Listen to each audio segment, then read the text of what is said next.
எனக்கு ஏற்பட்ட ஆபத்துக்கு காரணம் யாருன்னு தெரியல. உங்க ஃபேவரட் சீரியல்ஸ் இனி டிவிக்கு முன்பே சன் நெக்ஸ்ட் ஆப்ல.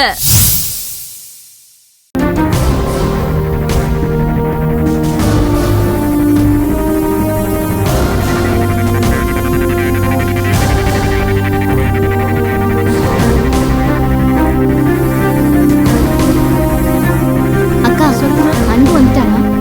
என்னங்க ஏதோ பெரிய திட்டம் போடுற மாதிரி இருக்கு. அப்படிலாம் இல்லைங்க. இருக்கிறவன் எதையும் கவலைப்படாம செலவு பண்ணுவான். இல்லாதவங்க கணக்கு போட்டு எண்ணி எண்ணி தானே செலவு பண்ணணும்.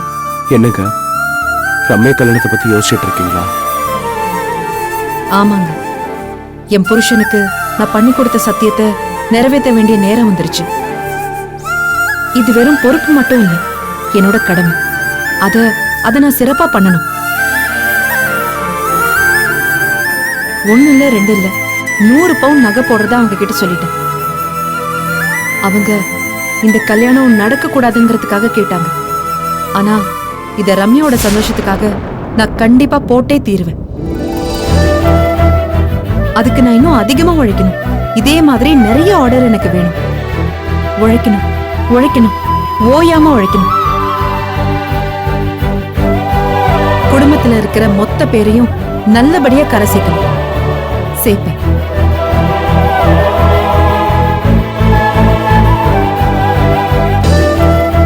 என்ன அப்படி பாக்குறீங்க? என்னடா இவ சினிமா வசனம் பேசுறாளேன்னு, இல்ல தேவையில்லாத சுமைய சுமக்கிறாளேன்னு? இது அப்படி இல்லைங்க.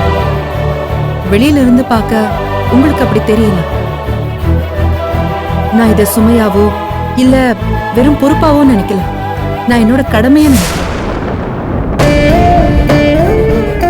என் புருஷன் என்ன நம்பி விட்டுட்டு போன கடமையா நினைக்கிறேன்.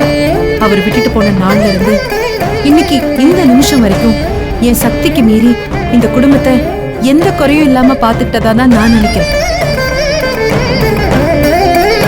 அவங்களோட அன்றாட தேவைகளை பூர்த்தி பண்ண நான் முத தடவை அவரோட லட்சியத்தை நிறைவேற்ற போறேன்.